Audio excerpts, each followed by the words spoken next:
नमस्कार। आज के इस विश्लेषण में हम सोर्स मटेरियल के आधार पर इतिहास के एक बेहद ही नाटकीय और दिलचस्प अध्याय पर चर्चा करने वाले हैं। बात हो रही है मुगल साम्राज्य के दूसरे सम्राट हुमायूं के शासनकाल की। देखिए, जब भी हम मुगलों का इतिहास देखते हैं ना, तो आमतौर पर बड़ी बड़ी जीत और विशाल साम्राज्यों की ही बात होती है। लेकिन हुमायूं की कहानी बिल्कुल अलग है। ये एक ऐसे सम्राट की कहानी है जिसका शासनकाल अजीबोगरीब तरीके से बीच में ही टूट गया, जिसने अपना सब कुछ खो दिया और फिर एक लंबे अरसे बाद उसे वापस भी पाया। हम इस ट्रेजेडी ऑफ एरर्स यानी गलतियों की इस त्रासदी को समझने की कोशिश करेंगे कि आखिर एक इतने शक्तिशाली साम्राज्य का उत्तराधिकारी रातों रात बेघर कैसे हो गया। तो चलिए शुरू करते हैं। तो चलिए सीधे इन मुद्दों पर आते हैं। आज हम इस चर्चा को इस तरह से आगे बढ़ाएंगे। पहला, दूसरा मुगल सम्राट। दूसरा, एक ऐसा शासनकाल जो आधा कट गया। तीसरा, शुरुआती परेशानियां। चौथा, वो घातक गलतियां जो भारी पड़ी। और आखिर में वापसी और विरासत। खंड 1, दूसरा मुगल सम्राट। हुमायूं को अपने पिता बाबर से जो मुगल साम्राज्य विरासत में मिला था, ध्यान दीजिए, उसकी नींव अभी बहुत ताज़ा और बेहद कमज़ोर थी। यानी जब उन्होंने सत्ता संभाली तो उन्हें कोई बिल्कुल स्थिर और शांत साम्राज्य नहीं मिला था, बल्कि एक ऐसी जगह मिली थी जो हर तरफ से खतरों से घिरी हुई थी। अब यहाँ सबसे दिलचस्प और रहस्यमयी बात जो ध्यान देने वाली है, वो है इस घटनाक्रम का मध्य भाग।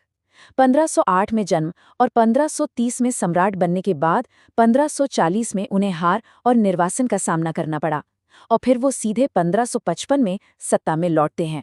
इस दौरान एक बहुत बड़ा, स्पष्ट और रहस्यमयी गैप है। एक सम्राट के शासनकाल में इतना बड़ा खालीपन आखिर कैसे आ सकता है? और ये संख्या देखिए, 15। ये सिर्फ एक नंबर नहीं है, ये पूरे 15 साल का वो लंबा और पीड़ादायक समय है जो हुमायूं ने भारत से खदेड़े जाने के बाद दर दर भटकते हुए एग्जाइल यानी निर्वासन में बिताया। सोचिए, एक ऐसी शख्सियत जिसके पास कभी भारत का इतना विशाल भूभाग था, उसे पूरे 15 सालों तक ईरान और काबुल के शासकों के यहाँ शरण लेनी पड़ी।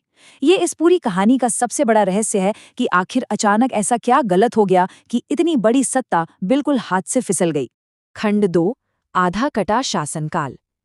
हुमायूं का समय इतिहास के उन दुर्लभ उदाहरणों में से एक है जो लगातार चलने के बजाय बिल्कुल बीच से ही दो हिस्सों में बट गया था।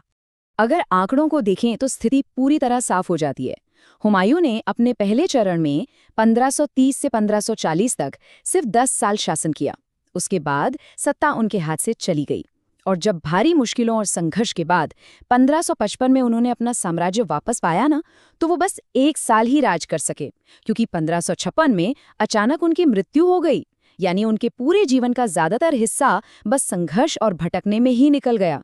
साम्राज्य को सच में स्थिर करने और आगे बढ़ाने का जो मुख्य काम था, वो अंततः उनके उत्तराधिकारी यानी उनके बेटे अकबर के कंधों पर आ गया। खंड 3, प्रारंभिक कठिनाइयां या शुरुआती दौर के संघर्ष।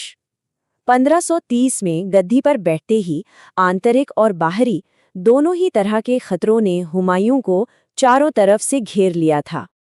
ये वो बड़ी बड़ी बाधाएं थीं जो बिल्कुल सामने खड़ी थी। एक तो साम्राज्य नया नया बना था और बेहद कमजोर था। दूसरा, खजाने में पैसा नहीं था और सैन्य संसाधनों की भारी कमी थी। पर बात यहीं खत्म नहीं होती। बाहरी खतरों से भी ज्यादा बड़ा सिरदर्द थी खुद के सगे भाइयों के साथ लड़ाई। पारिवारिक कलह ने साम्राज्य को अंदर ही अंदर खोखला करना शुरू कर दिया था, और इसी आंतरिक कमजोरी का फायदा उठाने के लिए बैकग्राउंड में एक बहुत बड़ा बाहरी खतरा इंतजार कर रहा था, शेर शाह सूरी। खंड 4, घातक गलतियां। तो क्या यहाँ सिर्फ बुरी परिस्थितियां ही उनकी असफलता का कारण थी? यहाँ हम इस पूरे विश्लेषण के सबसे अहम हिस्से में आते हैं।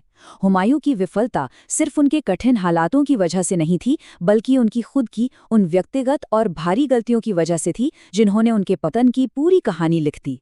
ये सब शुरू होता है एक पिता की आखिरी इच्छा से। बाबर ने मरने से पहले हुमायूं से कहा था कि अपने भाइयों के साथ प्रेम और सद्भावना का व्यवहार करना। अब हुमायूं अपने पिता का बहुत ज्यादा सम्मान करते थे और एक अच्छे बेटे की तरह उन्होंने इस आज्ञा को पूरी गंभीरता से लिया। लेकिन प्रशासन और राजनीति के मैदान में यही आज्ञाकारिता एक अच्छे बेटे के श्राप में बदल गई, और असल में यही उनकी सबसे पहली बड़ी प्रशासनिक रुकावट बनी। तो यहाँ सबसे अहम बात यह है कि इस पारिवारिक प्रेम के चलते हुमायूं ने एक ऐसी राजनीतिक भूल की जिसका अंजाम बहुत बुरा हुआ। अपने भाइयों की जिद और मांगों को पूरा करने के चक्कर में उन्होंने पूरे साम्राज्य को टुकड़ों में बांट दिया। सोचिए, एक ऐसे वक्त में जब भारत में मुगल सत्ता को एकजुट और मजबूत रखने की सबसे ज्यादा जरूरत थी, तब साम्राज्य के इस विभाजन ने उनकी केंद्रीकृत शक्ति को, उनकी पावर को पूरी तरह से तोड़ के रख दिया। इस बंटवारे के अलावा एक और बहुत बड़ी समस्या थी जनता का असहयोग। उस दौर में स्थानीय भारतीय जनता आमतौर पर शुरुआती मुगलों को विदेशी हमलावर की नज़र से ही देखती थी। अब एक सफल शासक बनने के लिए क्या चाहिए? यही ना कि आप ऐसी नीतियां बनाएं जिससे जनता का भरोसा जीता जा सके। लेकिन हुमायूं इसमें पूरी तरह चूक गए। उन्होंने आम लोगों का समर्थन हासिल करने का कोई ठोस प्रयास किया ही नहीं। नतीजा ये हुआ कि उनके प्रशासन के पास जमीनी स्तर पर कोई बुनियादी सपोर्ट ही नहीं बचा। और ये बात इस अंतर को पूरी तरह साफ कर देती है कि उन दोनों प्रतिद्वंदियों के बीच फर्क कितना बड़ा था। एक तरफ हुमायूं थे, जिन्हें विरासत में बनी बनाई सत्ता मिल गई थी। वो इस गलतफहमी में थे कि उन्हें कोई हिला नहीं सकता। इसलिए उन्होंने खुद को मजबूत करने के बजाय विलासिता में, आयशो आराम में अपना कीमती वक्त बर्बाद किया, और उनके पास युद्ध का कोई लंबा चौड़ा अनुभव भी नहीं था। और दूसरी तरफ थे शेरशाह सूरी, एक बेहद कठोर योद्धा जो लगातार जंग लड़ रहे थे, जिनके पास तजुर्बे का भंडार था और जो एक कमाल के राजनीतिक और रणनीतिक विचारक थे। हुमायूं ने एक इतने शक्तिशाली और तेज दुश्मन को हल्के में लेने की बहुत ही भारी भूल की।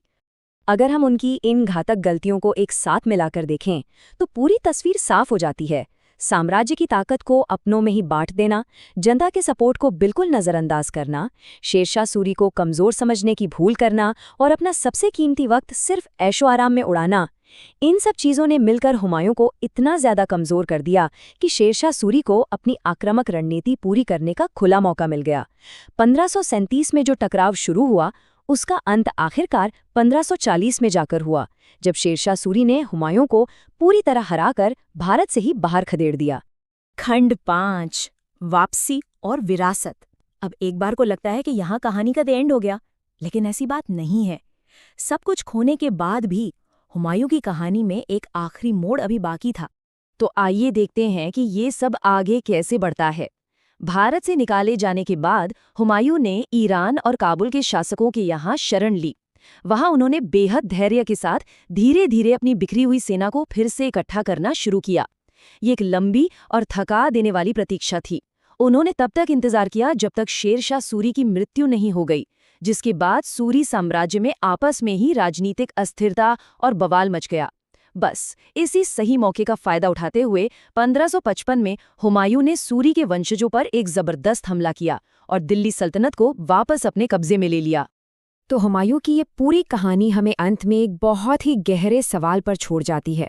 जब हम उनके इस उठापटक भरे शासनकाल को देखते हैं तो सोचिए, क्या उनकी असफलता वाकई उन मुश्किल हालातों का नतीजा थी जो उन्हें शुरुआत में विरासत में मिले थे, या फिर उनकी अपनी व्यक्तिगत कमजोरियां, उनका भोलापन और विलासिता ही उनके साम्राज्य के डूबने की असली वजह थे? इतिहास के इस अध्याय में परिस्थितियों की मजबूरी और व्यक्तिगत फैसलों के बीच का ये बैलेंस हमेशा सोचने पर मजबूर करेगा। और इसी एक दिलचस्प सवाल के साथ हम आज की इस चर्चा को यहाँ विराम देते हैं। हमारे साथ जुड़े रहने के लिए आपका बहुत बहुत धन्यवाद।